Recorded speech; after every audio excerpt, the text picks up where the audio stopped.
Kisah tentang seorang anak yang ingin memberikan yang terbaik untuk kedua orang tuanya. Sebutlah nama anak ini adalah Umar. Umar adalah seorang anak tunggal yang memiliki orang tua yang sangat kaya raya dan sangat sibuk bekerja. Ayah Umar adalah seorang pengusaha yang setiap hari disibukkan dengan bisnis-bisnis yang harus dikerjakan, meeting-meeting rapat yang tidak pernah berhenti. Dan ayah Umar menginginkan pendidikan yang terbaik untuk anaknya. Maka Umar pun disekolahkan di sebuah sekolah internasional agar ia mampu berbahasa Inggris dengan baik, bertemu dengan teman-teman dari berbagai macam negara, hingga Umar bisa menjadi pribadi yang berwawasan global. Dan sang ayah menginginkan kelak Umar harus melanjutkan pendidikan ke luar negeri agar Umar bisa menjadi orang yang lebih hebat, bahkan lebih hebat daripada ayahnya. Suatu ketika Umar menyerahkan undangan dari sekolah kepada ibunya. Dan undangan tersebut adalah undangan Father's Day. Bagaimana pada hari itu sepatutnya seluruh ayah hadir. Karena hari itu seluruh anak-anak akan menampilkan bakat-bakatnya. Maka Umar pun merengek kepada ibunya dan berkata, "Ibu, untuk kali ini Umar mohon ibu supaya ayah bisa datang ke sekolah dan melihat apa yang akan Umar tampilkan. Karena selama ini ayah gak pernah datang kalau Umar ada menunjukkan sesuatu di sekolah, menampilkan sesuatu di sekolah." Maka sang ibu pun akhirnya berkata pada suaminya, "Ayah, datanglah ke sekolah untuk kali ini saja. Umar sangat mengharapkan kehadiranmu, wahai suamiku. Umar sangat ingin agar ia ditonton oleh engkau, wahai suamiku." Maka ayahnya seperti biasa pun berkata, "Istriku, kau tahu pekerjaanku ini banyak sekali. Aku harus meeting, aku harus melakukan bisnis ini, bisnis itu. Aku tidak mungkin meninggalkan pegawai-pegawaiku begitu saja hanya untuk melihat pementasan anakku ini, kan kau bisa datang," kata sang ayah Umar ini. Istrinya mengatakan, "Ini acara Father's Day, engkau yang harus datang. Untuk kali ini saja, sebentar saja gak apa-apa. Setelah Umar tampil kau langsung bisa pergi gak apa-apa. Yang penting Umar tidak sedih karena engkau tidak datang," kata sang istri. Akhirnya hari itu pun tiba. Umar dari belakang panggung mengintip ke arah penonton. Adakah ayahnya duduk di antara barisan penonton? Dan ayah Umar pun datang walaupun terlambat dan memilih duduk di paling belakang dengan malas-malasan. Seluruh ayah-ayah yang lain berlomba-lomba untuk bisa duduk di barisan depan untuk melihat tampilan anak-anak mereka. Tapi tidak dengan ayah Umar, karena baginya kalau duduk di depan nanti susah untuk pulang. Lebih baik aku duduk di belakang saja sambil bersandar dan sambil melipatkan kedua tangannya. Maka tampillah anak pertama. Anak pertama sangat hebat karena memiliki suara yang sangat bagus. Dan semua orang berdecak kagum ketika anak tersebut menampilkan nyanyian dengan bahasa Inggris yang sangat fasih. Seluruh orang di gedung tersebut bertepuk tangan karena kehebatan suara dari anak itu. Anak kedua menampilkan tarian balet yang sangat indah. Meliuk-liuk badannya membuat semua orang juga berdecak kagum dengan bakat yang ditampilkan oleh anak yang kedua. Anak yang ketiga tampil dengan alat musik gitarnya. Anak yang keempat tampil dengan memainkan drumnya. Anak yang kelima tampil dengan memainkan pianonya. Dan semua bakat-bakat ditunjukkan. Dan ayah Umar kembali melihat jam tangannya. Kapan Umar ini tampil? Lama sekali Umar ini tampil karena aku harus ada meeting dan aku sudah terlambat. Dan akhirnya peserta terakhir Umar. Umar pun berjalan dengan tenang di panggung tersebut. Dengan baju yang sederhana, tidak seperti teman-temannya. Dan ayah Umar berpikir, apa yang akan ditunjukkan oleh anakku ini? Ayahnya baru sadar, selama ini dia tidak paham bakat apa yang dimiliki oleh anaknya tersebut. Maka Umar pun ketika berdiri di atas panggung, matanya kembali mencari di mana sang ayah.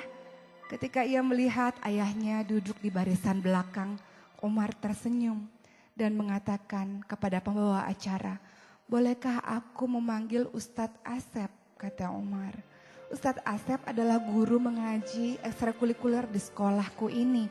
Maka Ustadz Asep pun datang ke atas panggung dan Umar mengatakan, "Ustadz, tolong periksa bacaan Umar kalau Umar mungkin salah dalam membacanya." Maka Umar menarik nafas panjang-panjang, memejamkan matanya, kemudian dia pun melantunkan ayat suci Al-Quran. A'udzu billahi minasy syaithanir rajim. Bismillahirrahmanirrahim. Amma yatasaalun 'anil naba'il 'adzim alladzi hum fihi mukhtalifun kalla saya'lamun, dan seterusnya.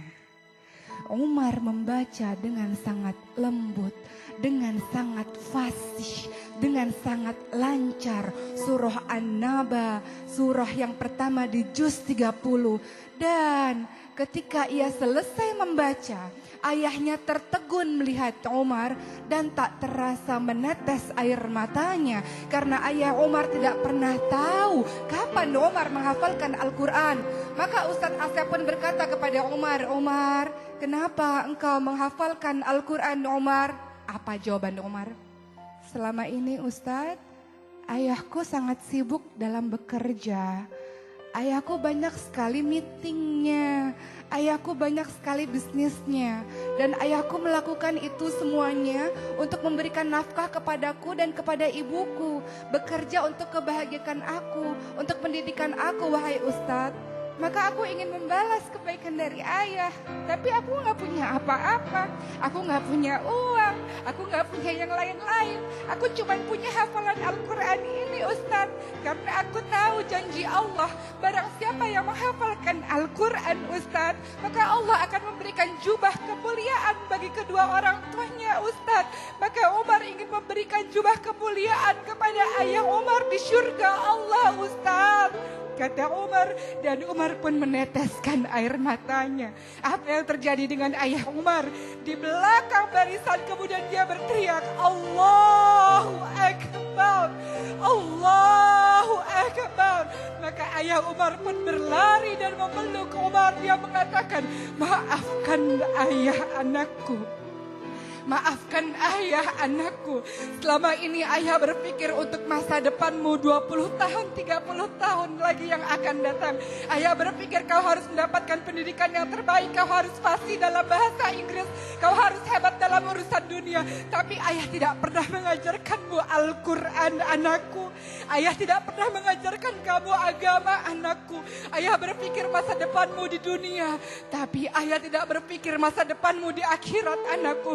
Tapi kau yang berpikir tentang akhiratku, wahai anakku, maka terima kasih anakku," kata sang ayah ini yang tak bisa membendung lagi air matanya. Dan seluruh penonton yang ada di barisan bergemuruh, mereka mengucapkan takbir, "Allahu Akbar, Allahu Akbar, Allahu Akbar."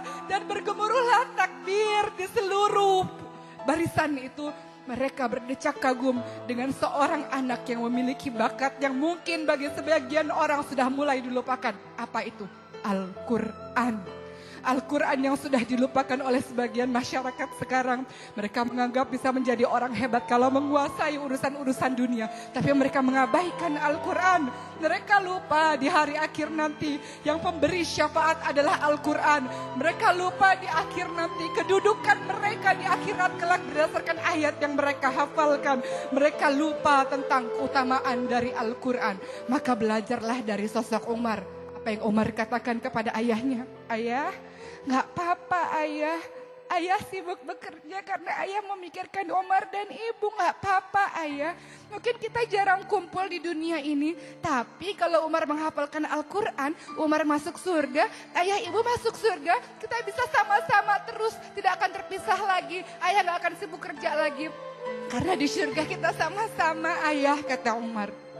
Lihat, seorang anak penghafal Al-Quran Inilah seharusnya yang menjadi cita-cita kita, wahai orang tua. Wahai orang tua yang mengagungkan pendidikan-pendidikan dunia dan melupakan Al-Quran. Inilah seharusnya yang kita tanamkan kepada anak kita. Bukankah Allah mengingatkan kepada kita, ku anfusakum wa ahlikum naro, jagalah dirimu dan keluargamu dari api neraka. Bagaimana caranya? Salah satunya, berikan anak kita pendidikan Al-Quran. Hiasi hati mereka dengan Al-Quran, hiasi lisan mereka dengan Al-Quran, hiasi perilaku mereka dengan Al-Quran. Maka itulah kau dikatakan sebagai orang tua yang berhasil mendidik anak-anakmu, karena anak-anakmu mencintai Al-Quran.